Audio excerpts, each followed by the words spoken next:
Entonces, hermanos, vamos a estudiar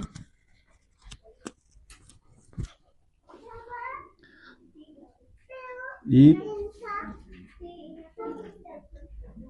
hace 8 días estuvimos viendo acerca que en la Biblia la palabra vida, que para lo que nosotros en español es vida, en el griego, en el idioma en que se escribió el Nuevo Testamento, se utilizan 3 términos diferentes. Aparecen 3 palabras distintas para referirse a vida. En nuestra traducción, vida, siempre dice vida. Entonces puede referirse a la vida de Dios y dice vida. Puede referirse a la vida del alma y dice vida en español, y a la vida biológica y dice vida.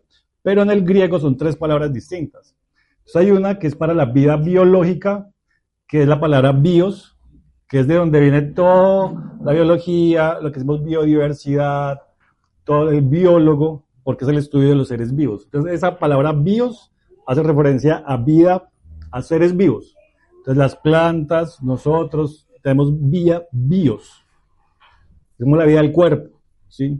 Aparte de la vida del cuerpo, entonces vimos que en la Biblia se habla también de la vida que hay en el alma, y esa la llama psique, es la vida psique, que es donde nosotros tenemos conciencia de nosotros mismos, es donde está nuestra alma, y Dios puso vida ahí. Entonces de ahí viene la palabra psiquiatra, o viene la palabra psicólogo, o psicótico, todo lo que tiene que ver con la mente y con el alma, se desprende de esa raíz de psique, ¿sí? Y también vimos hace 8 días que hay una tercera palabra que se refiere a la vida de Dios, que es diferente a la vida biológica y es diferente a la vida del alma, que es la palabra Zoe. Entonces la palabra Zoe hace referencia a la vida de Dios, que es la vida eterna de Dios. O sea, no tiene principio ni fin, y es la vida que hemos recibido por medio de Cristo en nuestro espíritu. O sea, nuestro espíritu estaba muerto, pero cuando el Espíritu Santo viene a habitar en nosotros, recibimos la vida de Dios, que es la vida Zoe, la vida sobrenatural, la vida eterna de Dios, ¿cierto? Y cuando uno lee, por ejemplo, el pasaje que dice, y esta es la vida eterna, que te conozcan a ti, al único Dios verdadero, y a Jesucristo a quien has enviado, esa expresión de vida eterna hace referencia a vida Zoe. O sea, la vida Zoe es la vida de Dios, y esa es la vida eterna, conocerlo a Él. ¿Sí me hago entender? O por ejemplo, hay otro texto que dice, que yo he venido para que tengan vida, y vida en abundancia. Y resulta que la palabra vida que dice ahí es la vida Zoe.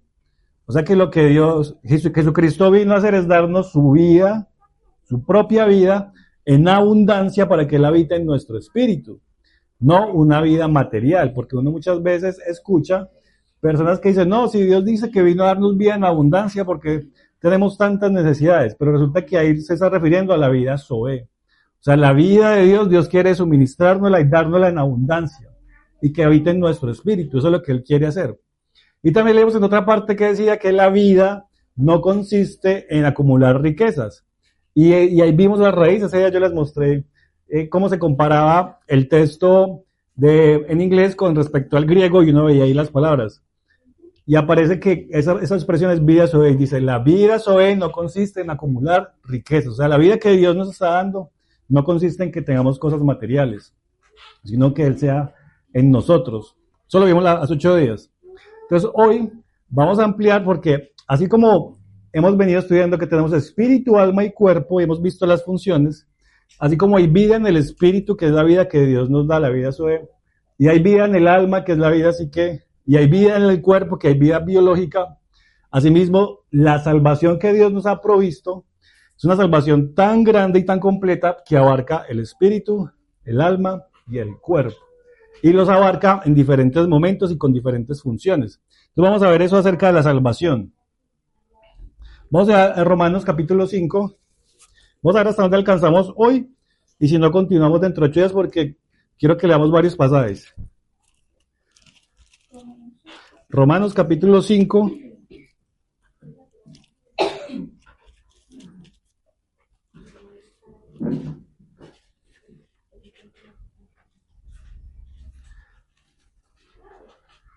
Vamos a hablar primero acerca de la salvación en general. Romanos capítulo 5, verso 6. Vean lo que dicen. Romanos capítulo 5, verso 6 dice, porque Cristo, cuando aún éramos débiles, a su tiempo murió por los impíos. O sea, Cristo murió por nosotros. Ciertamente apenas morirá alguno por un justo, Con todo, pudiera ser que alguno osara morir por el bueno. Mas Dios muestra su amor para con nosotros, en que siendo aún pecadores, Cristo murió por nosotros. Está hablando acerca de la muerte de Cristo por nosotros, ¿cierto? Y una muestra del amor de Dios.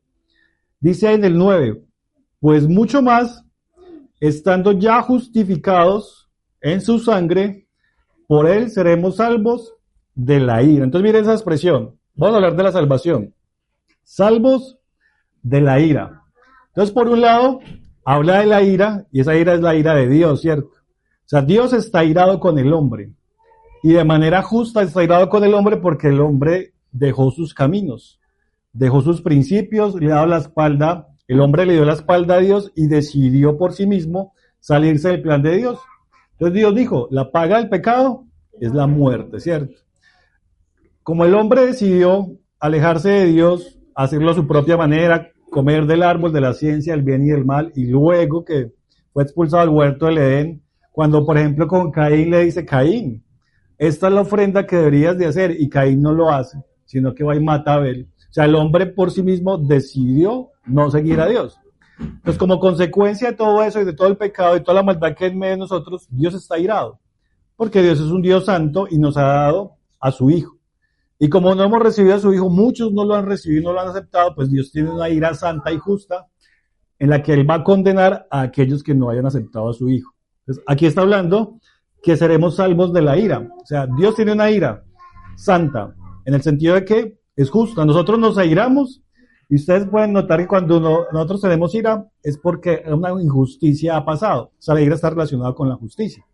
Entonces, cuando Dios está irado, es porque pasó algo injusto. Yo les di a mi Hijo, no lo recibieron. Por eso dice la Biblia que el que no tiene al Hijo, el que no cree en el Hijo, ya ha sido condenado, porque va a recibir el castigo justo de Dios. Entonces, Dios como juez ha dado una provisión y el hombre la ha rechazado, ¿cierto? Entonces él tiene una ira justa que debe aplicar. Ahora, ¿qué pasa entonces con los que sí creen? Ahí está diciendo que Dios dio a su Hijo que murió por nosotros, y estando ya justificados en su sangre, o sea, por medio de la sangre de Cristo que derramó por nuestros pecados, nosotros somos presentados justos delante de Dios. Éramos pecadores, pero ahora delante de Él somos justos, porque hemos creído que Cristo murió por nosotros, ¿cierto? Entonces, a raíz de creer en eso, aquí está pasando, dice, por Él, o sea, por Cristo, seremos salvos de la ira.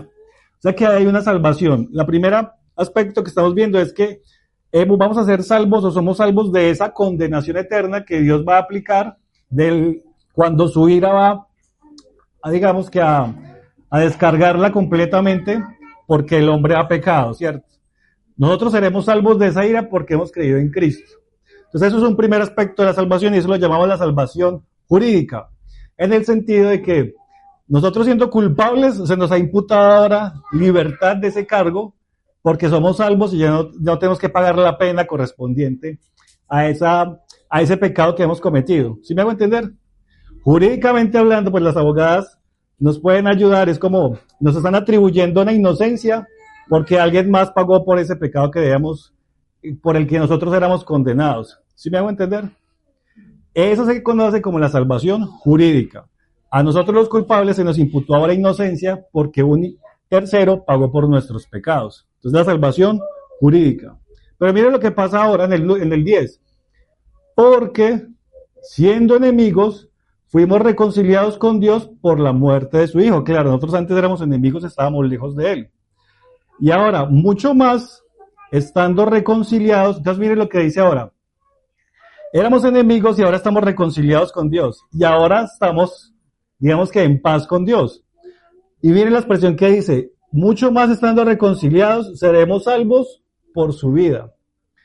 Uno lo lee y pasa como de largo, pero fíjese que hay dos aspectos ahí. El primero es que Él nos salvó ya de su ira. Y al salvarnos de la ira, pues nos reconcilió con el Padre por medio del Hijo.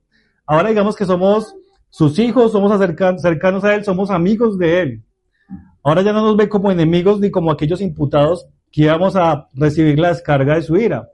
Pero ahora ya estando reconciliados con Él, mire lo que dice, ahora seremos salvos por su vida.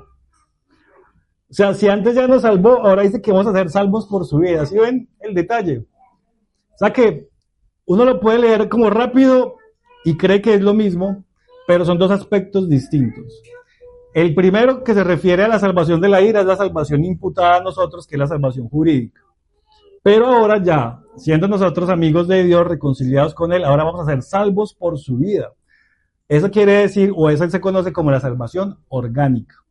Y es el hecho de que la vida de Dios, porque esta expresión vida que dice ahí es la vida Zoe. La vida Zoe es la vida de Dios. Nosotros ahora, recibiendo la vida de Dios en nuestra vida, vamos a ser salvos en nuestro vivir de cosas que delante del Señor antes nos atormentaban o condenaban, que es lo que vamos a ver ahora. O sea, la salvación jurídica, Él nos las dio de su ira, ya no nos vamos a condenar eternamente. Eso pasó, ya pasó, somos libres de esa condenación. Pero ahora necesitamos ser salvos, por ejemplo, de nosotros mismos, de nuestro carácter, ¿sí? Salvos de la corriente de este mundo, de nuestra forma de pensar antes de conocerlo. Salvos de la ley de la carne que tenemos, que el pecado siempre está ahí presente, el Señor nos tiene que librar de eso. Y eso se conoce como la salvación orgánica, que es cuando Él en nosotros, el Espíritu Santo en nosotros, su vida en nosotros, como dice acá, salvos por su vida, nos va a ayudar a ser librados de todas las situaciones que vamos a ver en el espíritu, en el alma y en el cuerpo. ¿Ustedes se acuerdan cuando se celebró la Pascua? Entonces dice, la instrucción de Dios fue, cojan el cordero, lo sacrifican y la sangre la untan en las puertas, ¿cierto? Y en las casas donde las colocan en los dinteles, en esa casa van a comer el cordero.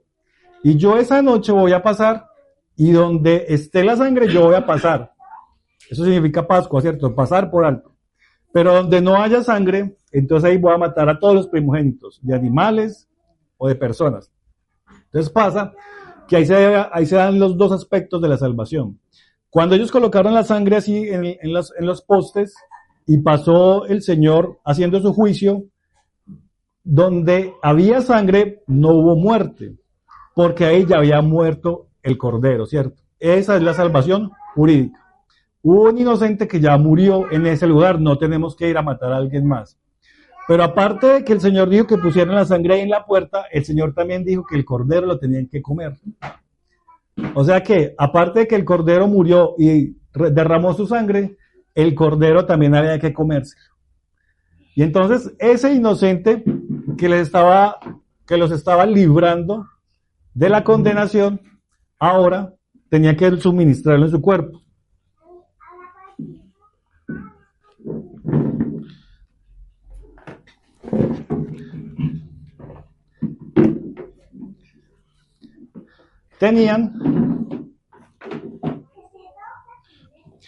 El cordero tenía que alimentar a aquellos que ya había salvado. ¿Sí me hago entender?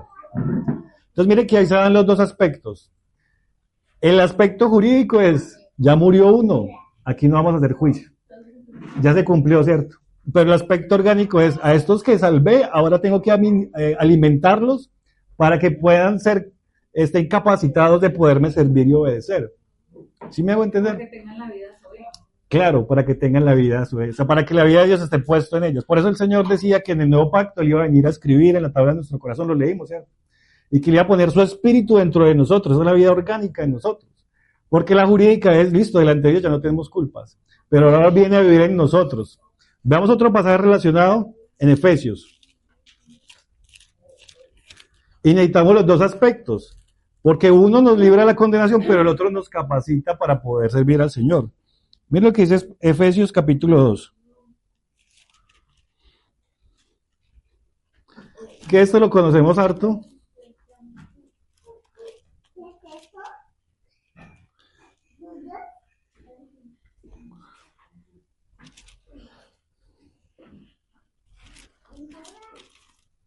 Efesios capítulo 2, verso 8. Eso lo hemos leído y ese lo conocemos. Dice así, Efesios 2, 8, dice, porque por gracia sois salvos por medio de la fe. Y esto no de vosotros, pues es don de Dios, no por obras para que nadie se gloríe. Entonces fíjese que ese es el aspecto de la salvación jurídico. O sea, Dios nos salva creyendo. ¿Qué tenemos que hacer? Creer en la obra de Cristo. Cristo pagó por mis pecados. Yo merecía morir, pero Cristo, que era inocente, murió por mis pecados y yo lo creo. Por eso dice que por gracia somos salvos creyéndolo. no por obras, o sea, por más cosas que yo haga, ninguna obra me va a salvar. El Señor murió por mis pecados y lo creo. Esa es la salvación jurídica. Pero entonces mire lo que pasa en el siguiente verso, en el 11. Siendo salvos, entonces, ¿qué sucede? Porque somos hechura suya. Eso es, hechura es la palabra en el griego que quiere decir poema. Como que el Señor viene a escribir con nosotros su vida en nosotros. Somos hechura suya y ahora ¿qué dice? Una vez hemos sido salvos, creados en Cristo Jesús. Mire, viene la vida de Dios a habitar en nosotros para buenas obras, las cuales Dios preparó de antemano para que anduviésemos en ellas. Y fíjese que ahí se está refiriendo a lo que Él viene a suministrarse a nosotros y nos capacita para hacer buenas obras. Y eso tiene que ver con la salvación orgánica. Si ven los dos aspectos, el jurídico lo creo y el Señor murió por mí. Y en el orgánico, pues Él ya viene a mí y lo que me está haciendo es ayudarme en mi vivir para que su espíritu sea el que gobierne mi vida y me ayude en los diferentes aspectos que vamos a ver en un momento. Entonces tengamos en cuenta esas dos cosas. Vamos a ir ahora a Primera de Pedro.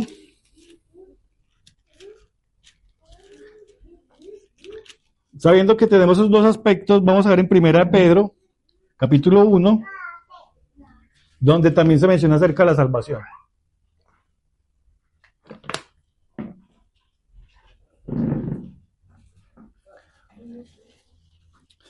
Primera de Pedro, capítulo 1, vamos a leer desde el 3 hasta el 25. Y vamos a leerlo con harto cuidado, porque aquí se habla de la salvación varias veces, pero se habla en diferentes aspectos. Primera de Pedro, capítulo 1, desde el 3. Dice, bendito el Dios y Padre de nuestro Señor Jesucristo, que según su grande misericordia, nos hizo renacer para una esperanza viva, por la resurrección de los muertos, por la resurrección de Jesucristo de los muertos. Fíjese que ahí está hablando en pasado. Nos hizo renacer, o sea, fue algo que ya pasó. Eso es un tiempo que hay que tener en cuenta. Luego dice, en el 4, para una herencia incorruptible, o sea, no se corrompe, incontaminada, no se contamina, e inmarcesible, quiere decir que no se marchita. Que no se marchita, sí, inmarcesible. Reservada en los cielos para vosotros, que sois guardados por el poder de Dios mediante la fe, para alcanzar la salvación, no, la salvación que está preparada para ser manifestada en el tiempo postrero. Viene que ahí está hablando del futuro. Entonces antes nos hizo renacer, o sea, fue pasado. Y nuestra fe está siendo preparada para que alcanzara una salvación que va a venir en el futuro. Pero entonces si acabamos de leer en Efesios que ya nos salvó. Entonces aquí vamos a ver otros aspectos. Algo que pasó antes, dice que el renacer, y algo que va a pasar después es la salvación que estamos esperando para ser manifestada. Ojo, porque ahí están los diferentes tiempos. Dicen el 6, en lo cual vosotros os alegráis. Aunque ahora, mire, está hablando ahora en presente. Ahora, por un poco de tiempo, si es necesario, tengáis que ser afligidos en diversas pruebas. O sea, las pruebas son ahora. Para que sometida a prueba vuestra fe, o sea, las pruebas de hoy ponen a prueba nuestra fe, mucho más preciosa que el oro, el cual, aunque perecedero, se prueba con fuego, sea hallada en alabanza, gloria y honra cuando sea manifestado Jesucristo, a quien amáis sin haberle visto, en quien creyendo, aunque ahora no lo veáis, hablando del tiempo presente, os alegráis con gozo inefable y glorioso, obteniendo el fin de vuestra fe. Fíjese lo que dice aquí, que es la salvación de vuestras almas. Todos estos últimos versículos que dicen que la fe hoy, ahora, está siendo probada, si el fuego permite probar el oro, ¿cierto? Y eso es perecedero. Ahora mucho más nuestra fe que tiene que ser probada.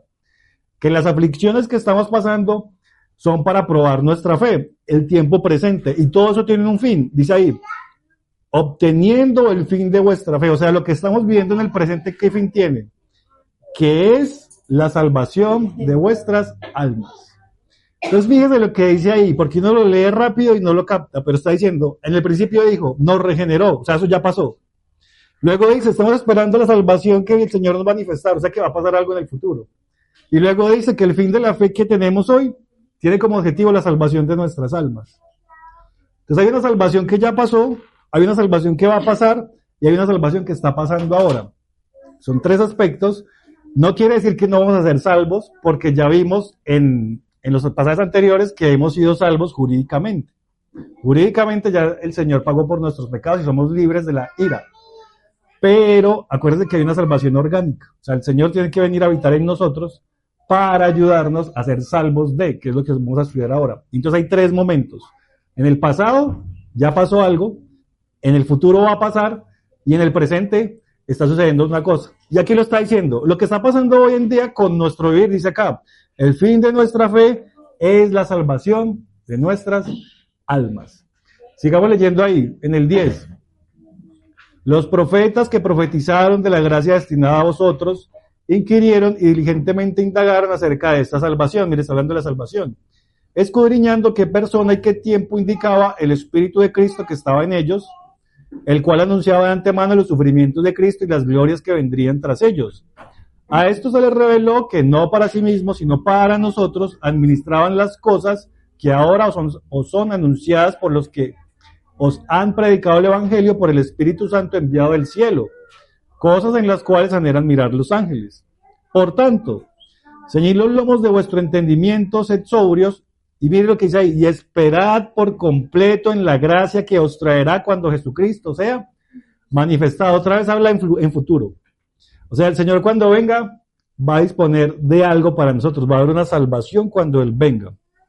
Dice en el 14, como hijos obedientes, no os conforméis a los deseos que antes tenías estando en vuestra ignorancia. Ahora está hablando del presente.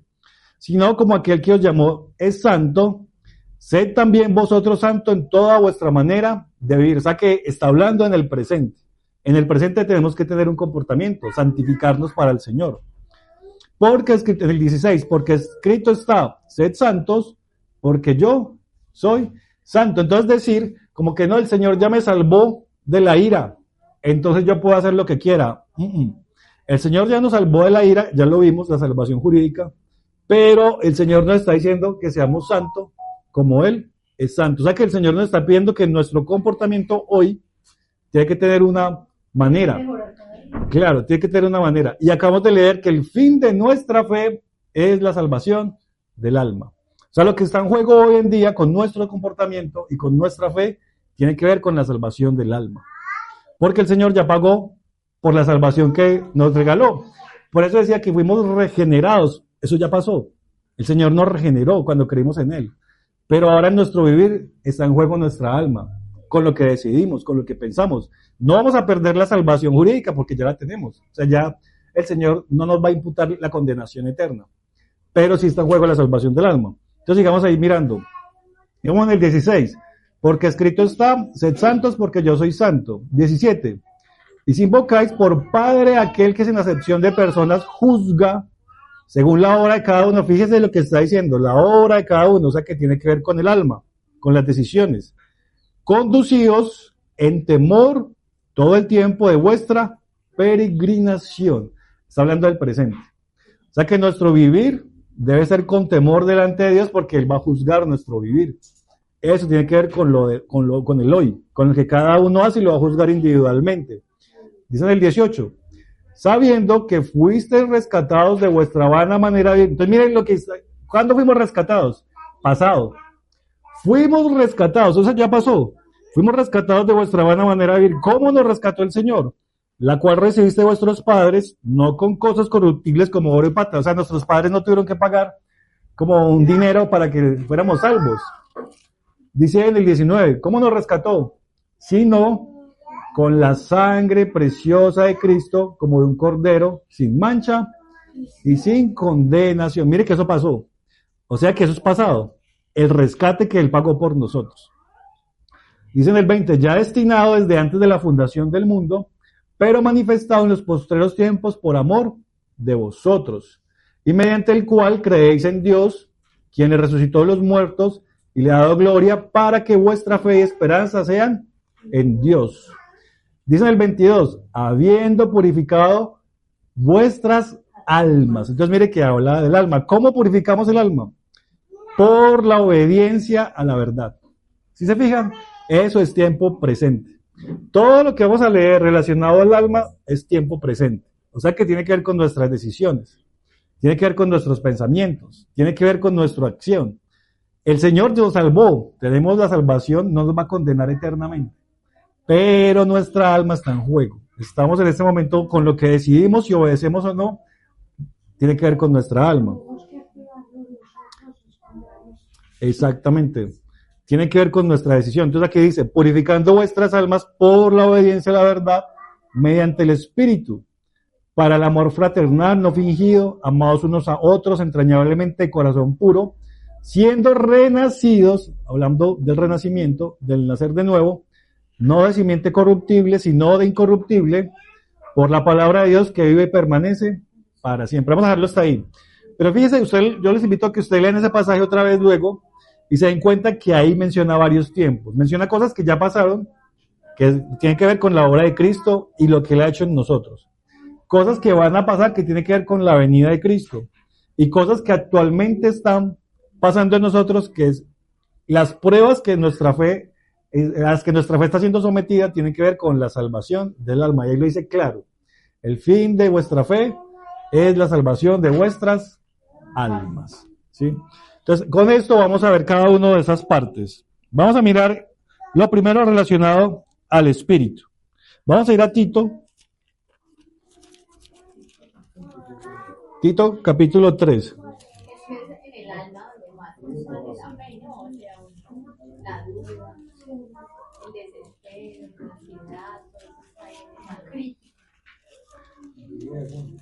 Los deseos del corazón, los malos pensamientos, la ira. Ahí es donde está el alma. Por eso el Señor decía, hijo mío, dame tu corazón. ¿Ya encontraron a Tito? Sí, el hermano no vino. Tito capítulo 3. Voy a leerlo. Tito 3:3.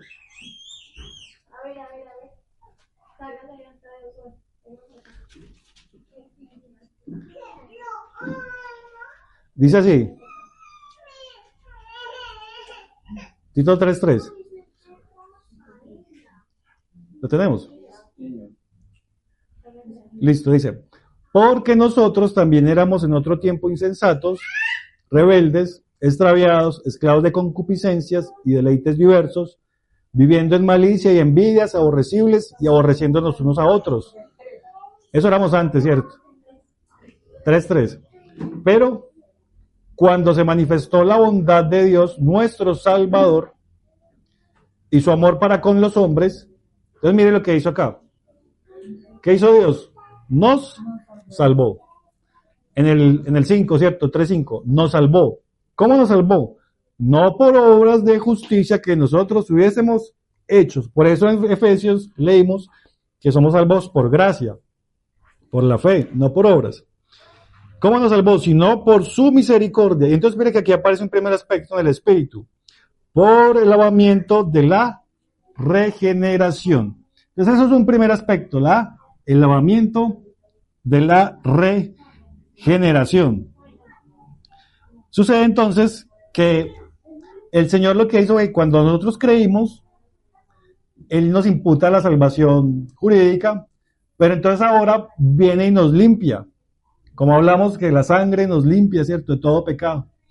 Y al limpiarnos, lo que permitió luego es que su Espíritu Santo pudiera venir a vivir en nosotros. Lo hemos estudiado y lo estudiamos hace unas semanas cuando vimos acerca del Espíritu. Que dice que el que se une al Señor, un espíritu es con Él. Lo leímos, ¿cierto?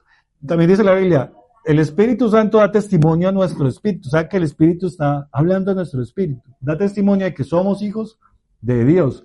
También lo estudiamos. Entonces, cuando el Señor nos limpia, sucede algo que se llama la regeneración y es Él venir a habitar a nosotros. El nuevo nacimiento.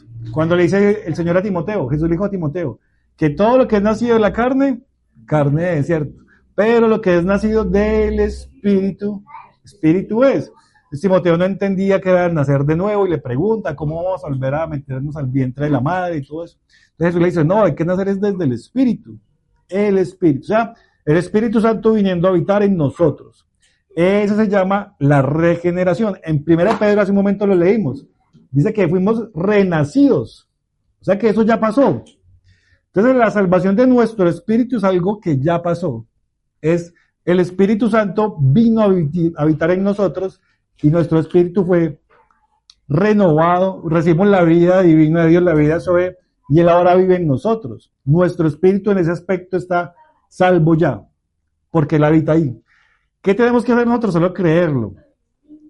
Porque al creerlo somos limpios y al ser limpios Él viene a habitar en nosotros. Dice que ahí no tenemos nada que hacer en el sentido de, por más pensamientos que yo tenga, por más decisiones que yo tomo, Él está ahí, ¿cierto? Por eso dice la Biblia que no contristemos al Espíritu. Porque lo que vamos a hacer es como apagarlo y limitarlo, ¿cierto? Contristarlo. Pero Él vino a habitar en nosotros. O sea, la salvación de nuestro espíritu se da cuando creímos. Fuimos limpios por su palabra y su Espíritu Santo habita en nosotros. Nos hizo renacer, algo que ya sucedió. Vamos a ver otros pasajes relacionados. Vamos a leer Efesios 5:25.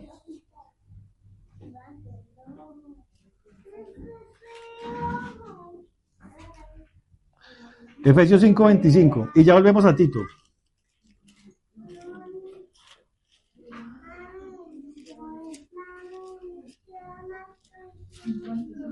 Efesios 5:25.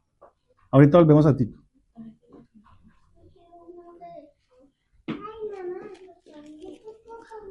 Dice, aquí en este pasaje compara a los hombres, a los esposos con las esposas, ¿cierto?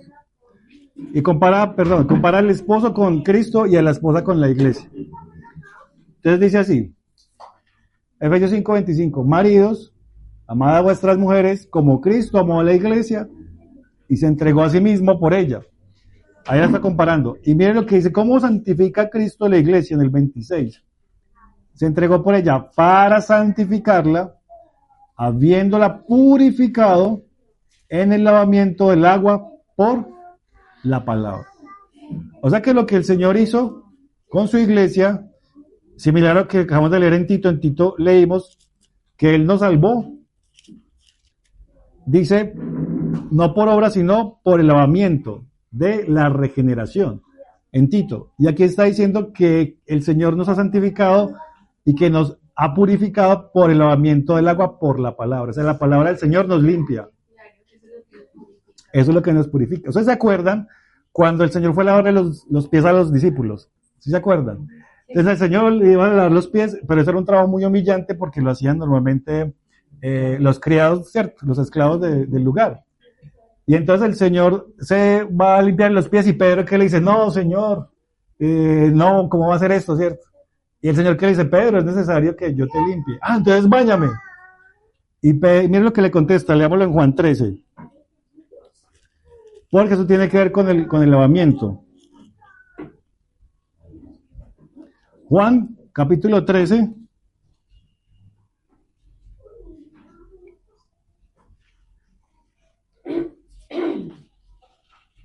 Verso 10. En esa situación, en esa escena, cuando Pedro le dice, báñame, él dice, no.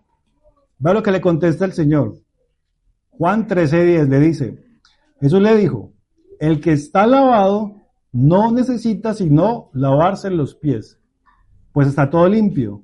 Y vosotros, limpios estáis, aunque no todos. Y en Juan capítulo 15, voy a complementarlo, está ahí al ladito, en capítulo 15:3 dice, ya vosotros, 15:3, ya vosotros estáis limpios por la palabra que os he hablado. O sea, los discípulos estaban limpios. Por eso le digo a los discípulos cuando le fue a lavar los pies y Pedro queriendo que lo bañara, le dice, no, el que está lavado solo necesita que le limpie los pies. ¿Sí? Y luego dice, ustedes están limpios por la palabra que yo les he hablado. Y allá en Efesios dice que Él nos ha lavado por la palabra. Y en Tito dice que nos ha regenerado por el lavamiento de la regeneración. O sea, el Señor nos limpió y luego su Espíritu vino a vivir en nosotros para que podamos tener vida en el Espíritu. Esa es la salvación del Espíritu. El espíritu eterno de Dios ya mora en nuestro espíritu. No lo vamos a perder, lo tenemos ahí. Esa es la salvación del espíritu. Hemos sido lavados con su sangre. Por eso el Señor dice que el que está lavado solo necesita que se le limpien los pies. Porque en nuestro diario caminar, pues nos ensuciamos. Uno va andando y peca, ¿cierto? Se equivoca, tiene malos pensamientos, pero inmediatamente la conciencia lo redarguye a uno y uno necesita ser limpio de los pies, o sea, de su diario vivir, de su caminar. Pero el que ya está limpio solo necesita ser lavado de esa manera. ¿Sí me hago entender? Por eso el Señor lo dijo así. Ahora mire lo que dice Romanos capítulo 8.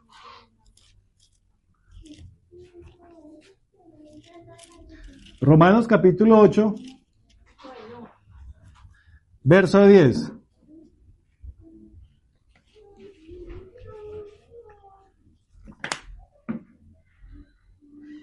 Estamos hablando de la salvación en el Espíritu.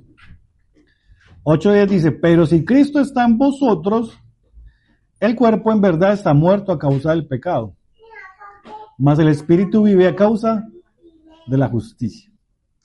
Entonces fíjense que de la justicia que Dios le imputó a Cristo, porque Él como hombre perfecto murió por nuestros pecados y pagó por ellos, debido a ese precio que Él pagó, ahora nosotros somos justificados. Y nuestro espíritu puede tener la vida de Dios, porque hemos sido primero lavados. Entonces, el lavamiento nos permite ser regenerados. Eso sucede en el espíritu. O sea que eso ya sucedió. Entonces, la salvación del espíritu es algo en pasado, porque la obra de Cristo ya pasó. Lo que tenemos que hacer es creerla. Y una vez la creímos, nuestro espíritu recibió la vida de Dios. Tenemos vida. Uno se siente como que, uy, ahora entiendo las cosas espirituales, ahora comprendo un poco más acerca del carácter de Dios. Ahora hay algo que yo sentía que no me funcionaba, pero ahora el espíritu ya mora en mi espíritu. ¿Sí me hago entender? Entonces, esa es la salvación del espíritu. Tener la vida de Dios en nosotros, primero nos tiene que limpiar y luego Él puede habitar en nosotros. Ya pasó. La salvación del espíritu es en pasado. Ahora entonces miremos cómo es la salvación del alma. Allá en Tito, leímos hace un momento y voy a continuar el pasaje. Tito 3:5, donde dice, nos salvó, no por obras de justicia que nosotros hubiéramos hecho, sino por su misericordia, por el lavamiento de la regeneración. O sea que ese es un primer aspecto, el lavamiento de la regeneración. Ahora va a seguir el siguiente aspecto que tiene que ver con nuestra alma. Dice, y por la renovación en el Espíritu Santo. Entonces en nuestro espíritu nos lavó y nos regeneró. Ahora en nuestra alma tiene que darse el siguiente aspecto y es la renovación. Entonces vamos a leer varios pasajes que nos van a ampliar eso de la renovación. Vamos a ir a Efesios capítulo 4.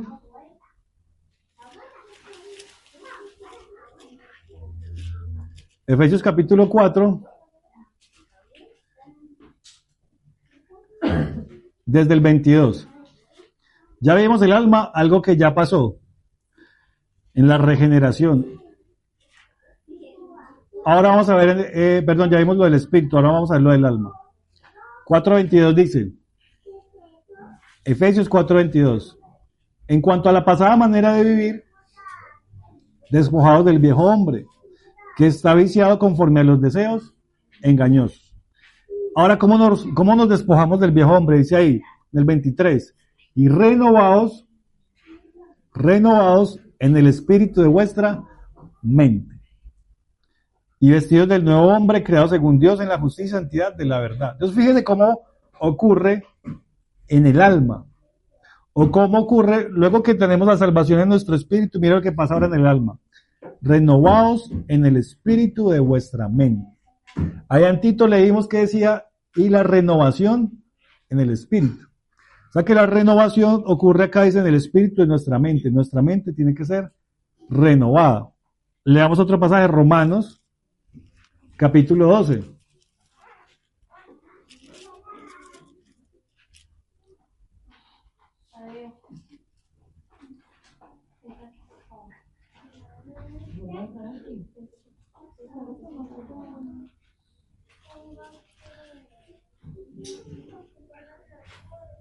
Dice, Romanos 12:1.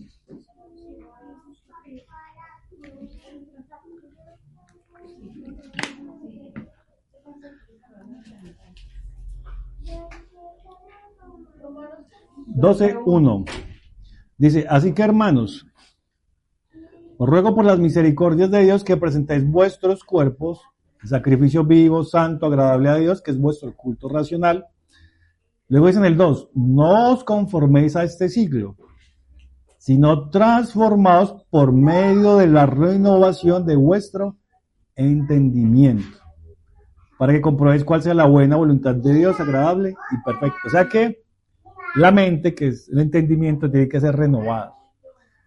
O sea, el espíritu ya tiene la vida de Dios porque creímos, pero ahora nuestra mente tiene que ser renovada. Claro, lo que uno antes pensaba que era bien, ahora uno tiene que contrastarlo con la palabra. Uy, no, mentir no agrada al Señor. No, quedarme con la de vuelta no agrada al Señor.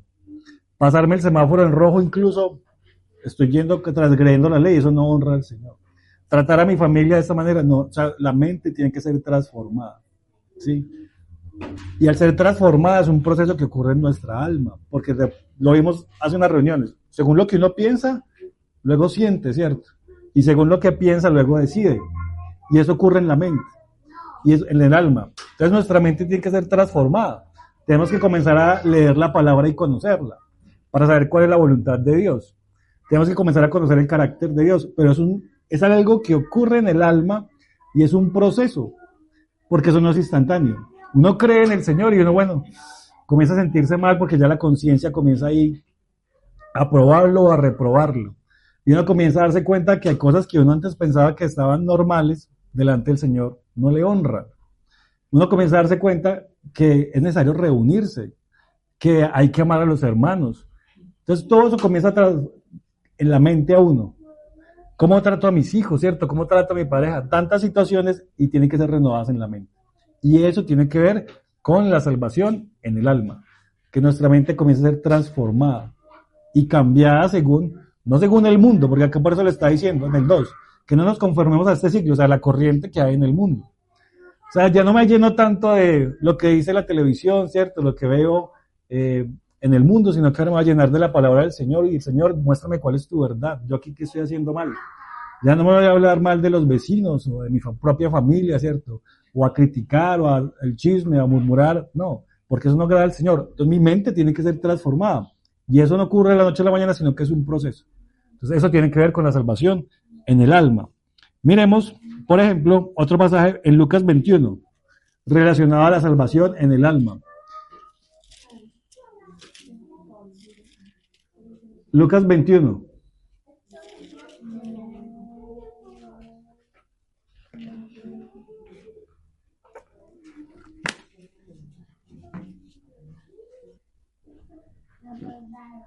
Verso 12. 21 nos está hablando el Señor Jesús de las cosas que van a pasar en el fin, ¿cierto? 21:12, Lucas. Lucas capítulo 21, verso 12. Entonces está hablando el Señor Jesús de las cosas que van a pasar en el fin y miren lo que dice, 21:12. Pero antes de todas estas cosas os echarán mano, está hablando de los creyentes, nosotros, y os perseguirán, y os entregarán en la sinagoga y en las cárceles, y seréis llevados ante reyes y ante gobernadores por causa de mi nombre. En el 13, y esto será ocasión para dar testimonio. Proponed en vuestros corazones no pensar antes cómo habéis de responder en vuestra defensa, porque yo os daré palabra y sabiduría, la cual no podrán resistir ni contradecir todos los que se opongan. Mas seréis entregados aún por vuestros padres y hermanos y parientes y amigos, y matarán a algunos de vosotros. Y seréis aborrecidos de todos por causa de mi nombre. Pero ni un cabello de vuestra cabeza perecerá. Mire lo que dice en el 19. Con vuestra paciencia ganaréis vuestras almas. ¿Sí lo ven ahí? Con vuestra paciencia ganaréis vuestras almas. Eso tiene que ver con lo actual. Y lo que leemos allá en 1 Pedro, que todas esas pruebas por las que pasa nuestra fe, todas esas tribulaciones por las que estamos pasando actualmente, ahí dice en 1 Pedro, tienen el fin que es la salvación de vuestras almas. O sea, las situaciones por las que nosotros estamos atravesando tienen que ver con nuestra alma. Y ahí tenemos que decidir si hacemos la voluntad del Señor o si hacemos la voluntad de la carne. ¿Sí? Por ejemplo, si uno comete una injusticia contra uno muchas veces quiere ir a hacer justicia propia. ¿Sí? Se le atraviesa a uno un carro mientras va manejando y no le pega su grito. O se baja a pelear con él. Y entonces el Señor dice que no paguemos mal con mal. Entonces el alma de uno que se queda como, ¿voy a hacer justicia o voy a dejar que el Señor lo haga? Y eso tiene que ver con el alma. Entonces, si yo quiero en mi alma hacer justicia propia, entonces no estoy dejando que Él sea la justicia del Señor. Y entonces en vez de ganar mi alma para el Señor, lo que estoy haciendo es ganar mi alma para mí. Y eso va a terminar en pérdida para el Señor, ¿sí me hago entender? Eso tiene que ver con el alma y con las decisiones. Veamos otro ejemplo, otro versículo, Mateo capítulo 16.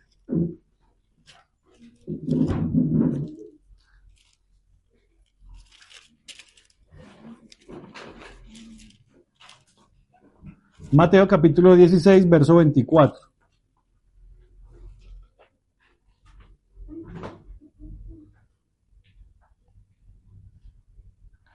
Mateo capítulo 16, verso 24 dice: Entonces Jesús dijo a sus discípulos: si alguno quiere venir en pos de mí, niéguese a sí mismo, tome su cruz y sígame. Dice en el 25, porque miren, todo está relacionado, porque el que quiere salvar su vida, la vez pasada vimos que hay vida se refiere a la vida del alma, el que quiere salvar su alma, la perderá, y todo el que quiera perder su vida por causa de mí, la hallará. ¿Sí lo ven? O sea, si yo quiero en mi alma andar y no tomar la cruz del Señor, sino que hacer las cosas a mi manera, listo. El Señor libremente nos deja. Hágalo a su manera. Pero se está perdiendo su vida, está perdiendo su alma. La va a perder. Porque lo está haciendo a su manera. Aquí lo está diciendo. Todo el que quiera salvar su alma, o sea, el que quiera salvarse a sí mismo por no tomar la cruz del Señor ni seguirle, sino hacer las cosas a su manera, la pierde. Pero el que lo haga al revés, el que tome la cruz, muera en su alma y la pierda por causa de él, la hallará. Eso tiene que ver con la vida del alma. Y eso tiene que ver con las decisiones que cada uno toma. Uno dice, no, ojo por ojo, diente por diente. Ah, pero esa es su alma. Deseo de hacer justicia. ¿Qué dice la Biblia? Mía es la venganza. El Señor dice así. Mía es la venganza. Él va a pagar la retribución a cada uno. Entonces mi alma, ¿qué dice? No, pues yo voy y yo me encargo de defender la situación. Ese es uno. Pero el que quiera hacer las cosas a su manera va a terminar perdiendo su alma. Entonces, ¿qué tenemos que hacer? No, me niego a mí mismo. No, Señor, voy a tomar la cruz. Así yo quede mal, así mi imagen esté por el piso, así sean injustos conmigo. Si tú no me indicas que hable, no, me quedo callado. Tomo la cruz y te sigo. Y ahí estoy negando la vida del alma. ¿Sí? Para que sea la vida del Señor, Él haciendo justicia. ¿Sí me van a entender?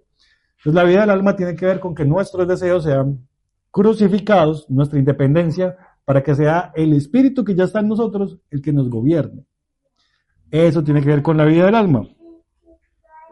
Miremos Juan capítulo 12. Relacionado también a la salvación del alma. Juan capítulo 12.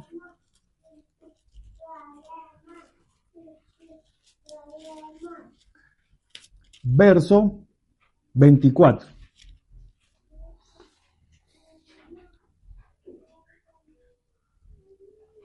Juan 12, 24.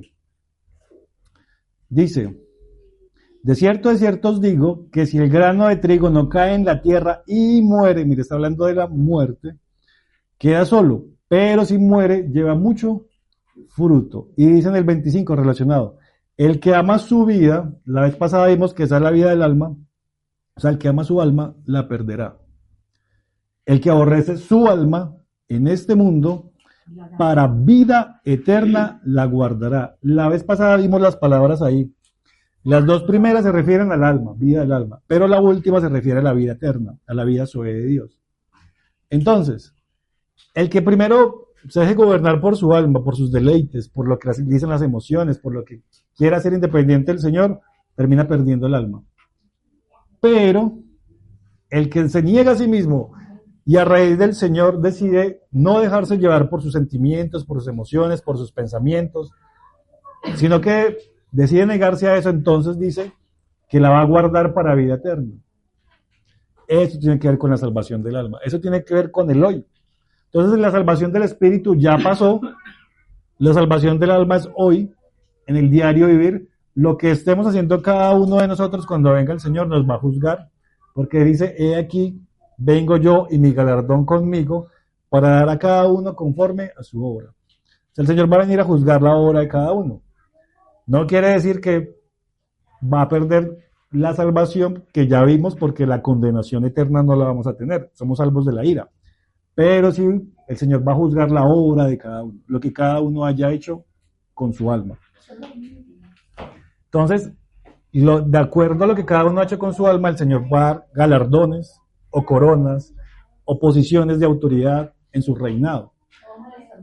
O los que no hayamos sometido el alma, entonces vamos a tener que recibir castigos y tratos y diferentes consecuencias a raíz de no tratar el alma aquí, en la tierra. O sea, si no tratamos el alma voluntariamente ahora, el Señor lo va a tener que hacer a la fuerza. Es como cuando yo le digo a mi hijo, come por ti mismo. Si no lo haces, entonces me toca a mí obligarte a que comas, ¿sí? Entonces, le dejo la libertad, y si él no decide comer, me toca a mí a castigarlo para que coma. Así el Señor está haciendo. Entonces, nos deja, tome su cruz y sígame. Eso es decisión propia, ¿cierto? Tome la cruz y sígame. Pero si no lo hacemos voluntariamente, entonces cuando ya el Señor venga en su juicio, ahí sí nos va a castigar, a raíz de que no lo quisimos hacer aquí en la tierra. ¿Sí me hago entender? Eso tiene que ver con el alma. El espíritu ya está salvo, ya fuimos justificados, regenerados en nuestro espíritu. Pero nuestra alma tiene que ser santificada. Lo leemos allá en 1 Pedro, ¿se acuerda? Sed santos en vuestra manera de vivir, porque yo soy santo. Entonces tiene que ver con el vivir. La santificación es un proceso diario en mis decisiones en el alma. El fin de vuestra fe es la salvación de vuestras almas. Entonces tiene que ver con eso. Y ahora vamos a ver entonces qué pasa con la salvación del cuerpo. Ya vimos que el espíritu ya fue salvo, el alma está siendo salva ahora, entonces el cuerpo va a ser librado en el futuro, porque todos en nuestro cuerpo vamos a morir en algún momento, ¿cierto? Pero el Señor nos promete algo. Miremos lo que dice Colosenses capítulo 3.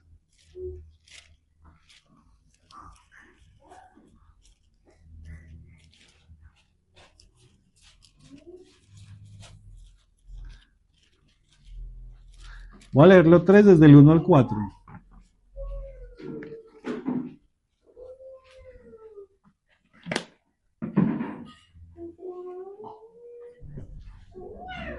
Colosenses 3, capítulo 3, verso 1, dice, si pues habéis resucitado con Cristo, buscad las cosas de arriba, donde está Cristo sentado a la diestra de Dios. Poned la mira en las cosas de arriba, no en las de la tierra, porque habéis muerto, y vuestra vida está escondida con Cristo en Dios. Y ahora lo que dice acá, cuando Cristo, vuestra vida, se manifieste, entonces mira que está hablando en futuro, cuando Cristo se manifieste, entonces vosotros también seréis manifestados con Él en gloria. O sea que va a pasar algo en el futuro. Cuando el Señor se manifieste, Eso habla de la venida. claro, eso habla de la venida. Vamos a ampliarlo en otros pasajes, porque aquí solo dice eso, pero en otros pasajes lo dicen más claro. Aquí está diciendo que cuando Cristo se manifiesta, el Señor cuando se manifieste, nosotros vamos a manifestar con Él. Y aquí dice manifestar con Él en gloria. Eso tiene que ver con la glorificación de nuestro cuerpo. En este pasaje no está tan claro, pero leámoslo en otro, que ahí sí lo dice. Filipenses, ahora leemos Filipenses capítulo 3. Filipenses capítulo 3.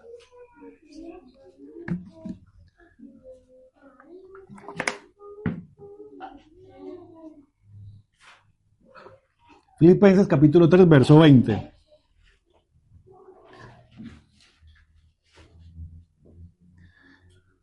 Filipenses 3:20 dice, mas nuestra ciudadanía está en los cielos, de donde esperamos al Salvador, al Señor Jesucristo.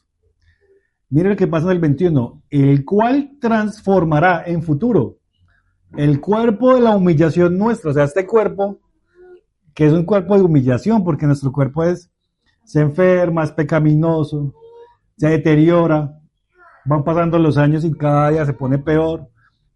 Cuerpo de la humillación nuestra, Él lo va a transformar en el futuro, para que sea semejante al cuerpo de la gloria suya. O sea que el cuerpo que el Señor nos va a dar es un cuerpo similar al cuerpo que Él tiene, con la gloria que Él tiene. Dice, para que sea semejante al cuerpo de la gloria suya, por el poder con el cual puede también sujetar a sí mismo todas las cosas. O sea que nuestro cuerpo mortal, que en algún momento va a dejar de ser, ¿cierto?, va a ser transformado por un cuerpo glorificado, semejante a la gloria de Él cuando Él se manifieste, cuando Él venga. Y eso es lo que se llama la glorificación. Y eso va a ocurrir cuando Él venga. Por eso decimos que la salvación del cuerpo es en el futuro, cuando Él venga. El espíritu ya se salvó, el alma está siendo tratada y salvada, nosotros decidimos, y el cuerpo va a ser resucitado, restaurado, va a ser glorificado cuando Él regrese. Leamos el último pasaje, que ahí lo dice más claro. 1 Corintios capítulo 15. 1 Corintios capítulo 15, y con este terminamos.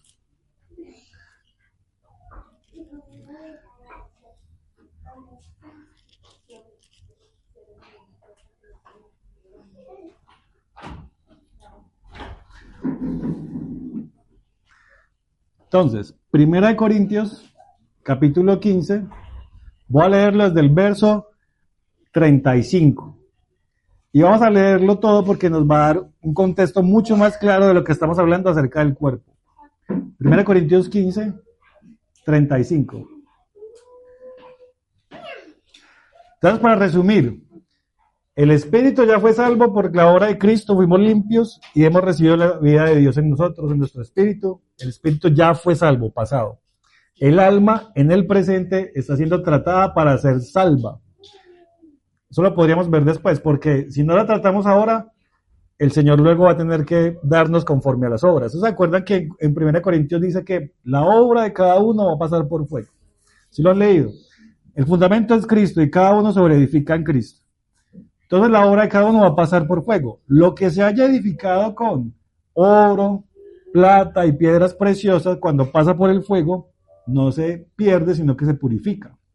Y eso hace referencia a todo lo que hayamos edificado en oro, que es la presencia de Dios, la naturaleza divina de Dios. Plata, que se refiere a Cristo, la plata hace referencia a la redención. Y las piedras preciosas hacen referencia al trabajo del Espíritu Santo que ha hecho en nuestra vida. Porque una piedra preciosa surge de un carbón que ha sido sometido a presiones muy altas para dar origen a la piedra preciosa. Entonces, si nuestra vida ha sido tratada por Dios, por el Señor y por el Espíritu Santo, cuando pase por el fuego, en lugar de quemarse, pues va a ser purificado. Ese fuego es el juicio de Dios. Pero, dice la Biblia, que si es madera, heno o hojarasca, y si pasa por fuego, ¿qué pasa con eso? Se quema. Y eso hace referencia a nuestra humanidad. O sea, la madera, el heno y la hojarasca son las obras muertas, nuestras obras muertas en el Señor. O sea que si mi vida, mi alma, yo me dedico a hacer cosas fuera del Señor y no pegado al Señor, entonces, cuando el Señor me juzgue, se va a quemar lo que yo haya edificado y lo que el Señor va a traer a mí va a ser, la Biblia lo muestra, unos castigos temporales, dice que en lugar de tormento, donde va a ser el lloro y el crujir de los dientes, látigos, bueno, varias cosas. Pero entonces la alma tiene que ser salvada y el cuerpo entonces va a ser salvo cuando el Señor venga, cuando nos resucite. Vean lo que lo dice. 1 Corintios 15, 35. Vamos a leerlo para que veamos lo que dice. Pero dirá alguno, ¿cómo resucitarán los muertos? ¿Con qué cuerpo vendrán? Una pregunta que hacía una hermana una vez. Bueno, y si lo creman, ¿qué pasa con el cuerpo, cierto? O si se lo comieron unos tiburones allá en el mar. Entonces, mire, ¿con qué cuerpo vendrán? Dicen el 36. Necio, lo que tú siembras no se edifica, sino muere antes. Y lo que siembras no es el cuerpo, y lo que siembras no es el cuerpo que ha de salir, sino el grano desnudo, ya sea de trigo o de otro grano. Pero Dios le da el cuerpo como Él quiso, y a cada semilla su propio cuerpo. No toda carne es la misma carne, sino que una carne es la de los hombres, otra carne es la de las bestias, otra la de los peces y otra la de los aves. Y hay cuerpos celestiales y cuerpos terrenales. Pero una es la gloria de los celestiales y otra de los terrenales. Entonces, hablando que nosotros tenemos un cuerpo terrenal, ¿cierto? Pero hay un cuerpo diferente para los celestiales. Y se acuerdan que en ese momento leímos en Filipenses que decía que Él va a transformar el cuerpo de nuestra humillación a uno semejante a Él. Uno semejante a su gloria. Entonces mire que aquí está distinguiendo entre nuestro cuerpo terrenal caído al cuerpo del Señor. Dice en el 41, una es la gloria del sol, otra la gloria de la luna y otra gloria de las estrellas. Pues una estrella es diferente de otra gloria, de otra en gloria. Y a eso se está refiriendo también, que eso lo podríamos ver después, a que la glorificación que cada uno va a tener en su cuerpo va a ser diferente. Si tal hermano vivió para el Señor, se apartó para el Señor, se santificó para el Señor, pues la gloria que el hermano va a transmitir va a ser distinta a la gloria que otro hermano no lo hizo. Claro. Mire que ahí lo está diciendo, la gloria de uno es diferente a la gloria de otro. O sea, la manera en que vamos a ser glorificados va a ser distinta y particular en cada uno, dependiendo de la obra que cada uno haya hecho. Dice el 42, así también es la resurrección de los muertos. Mire, está comparando eso. Así también es. Se siembra en corrupción, nosotros, cuerpo corruptible. Se resucitará en incorrupción, o sea, el cuerpo glorificado. Se siembra en deshonra, resucitará en gloria. Se siembra en debilidad, resucitará en poder. Se siembra en cuerpo animal, resucitará en cuerpo espiritual. Ese cuerpo animal, lo vimos las pasadas, es cuerpo anímico, o sea, un cuerpo regido por el alma. Hay cuerpo animal, o sea, anímico, y hay cuerpo espiritual. Así también está escrito, fue hecho el primer hombre, Adán, alma viviente, el postrer Adán, espíritu vivificante. Más lo espiritual no es primero, sino lo animal, luego lo espiritual. El primer hombre es de la tierra, terrenal. El segundo hombre que es del cielo, es el Señor, es del cielo. ¿Cuál el terrenal? Tales también los terrenales. ¿Y cuál el celestial? Tales también los celestiales. Y así como hemos traído la imagen del terrenal, traeremos también la imagen, mira qué futuro. O sea que cuando resucitemos, traeremos la imagen del celestial. 50. Pero esto digo, hermanos, que la carne y la sangre no pueden heredar el reino de Dios, ni la corrupción hereda la incorrupción. O sea que nuestro cuerpo corrupto no, va a ser un cuerpo diferente. Sí. El cuerpo animal, ajá. Que es el cuerpo, este cuerpo animal. Sí. Y resucitará en cuerpo espiritual. Ajá. Un cuerpo glorificado semejante al del Señor. Entonces mire que esa es la salvación del cuerpo en el futuro. Cuando el Señor venga y resuciten, los que hayan muerto van a resucitar primero, y los que hayan quedado vivos hasta ese momento van a ser reunidos con Él, lo que dice Juanita. Se siembra el cuerpo animal corrupto y vamos a ser resucitados en un cuerpo incorruptible. Ahí se resuelve la pregunta del hermano. Sí, ahí está. Terminemos de leer. Vamos en el 51. He aquí os digo un misterio. No todos dormiremos, pero todos seremos transformados, ¿sí ve? Seremos, futuro. Porque no todos morirán. Claro, no todos cuando venga el Señor hay algunos que van a estar vivos en ese momento. En un momento, en el 52, en un momento, en un abrir y cerrar de ojos, a la final trompeta, porque se tocará la trompeta y los muertos serán resucitados incorruptibles. O sea que los muertos van a salir primero, van a resucitar y van a recibir un cuerpo incorruptible. Y nosotros seremos transformados, futuro. Porque es necesario que esto corruptible se vista de incorrupción y esto mortal se vista de inmortalidad. Y cuando esto corruptible se haya vestido de incorrupción y esto mortal se haya vestido de inmortalidad, entonces se cumplirá la palabra que está, o sea, hasta ese momento se va a cumplir esta profecía. Sorbida es la muerte en victoria. ¿Dónde está, oh muerte, tu aguijón? ¿Dónde, oh sepulcro, tu victoria? Ya que el aguijón de la muerte es del pecado y el poder de pecado es la ley.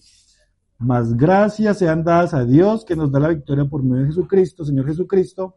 Así que, hermanos míos amados, estad firmes y constantes, creciendo en la obra del Señor siempre, sabiendo que vuestro trabajo del Señor no es en vano. Quería leerlo todo para que viéramos todo lo que habla y eso es muy profundo. Eso lo escribió Pablo. Eso es muy profundo y eso nos da para estudiarlo después. Pero fíjese, el cuerpo va a ser transformado en la venida del Señor. Por eso ya en 1 Pedro, que leímos al principio, decía que cuando el Señor se manifieste, nos traerá tal cosa. Porque va a ser el cuerpo transformado. O sea que nuestro cuerpo actual tiene que ser transformado también. Sea que algunos muramos, o sea que algunos hayamos quedado vivos, o sea los que ya murieron todos, vamos a resucitar con un cuerpo glorificado, semejante a la gloria del Señor. Unos con más gloria que otros, porque no la gloria de todos es la misma, aquí lo acabamos de leer. Pero mire que ahí están los tres aspectos. Pasó, ya nuestro espíritu es salvo, nuestra alma hoy está siendo tratada. Ajá, exactamente. Y el cuerpo va a ser glorificado posteriormente. Todo eso es la salvación orgánica, en el sentido de que es la vida de Dios trabajando en nosotros. Porque la jurídica, o sea, ya la tenemos. No hay condenación en el que está en Cristo Jesús. Ya hemos sido salvos de la ira. ¿Sí me hago entender? Entonces, no pasa que muchas personas leen los pasajes y dicen, ocupados en vuestra salvación con temor y temblor. Perdemos la salvación, ¿sí? Porque ahí dice que hay que ocuparse. Y entonces otro dice, la salvación de vuestras almas. O sea que si no hago esto, pierdo la salvación. Pero es que están confundiendo los contextos y los tiempos. Porque ahí vimos claramente, pasó, pasa y va a pasar.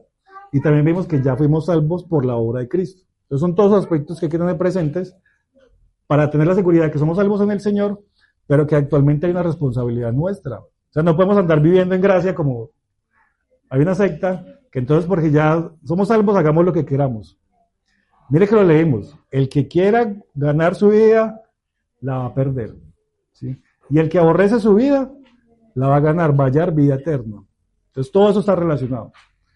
Entonces dejemos hasta ahí, hermanos. No sé si quieran agregar algo, preguntar algo o comentar algo.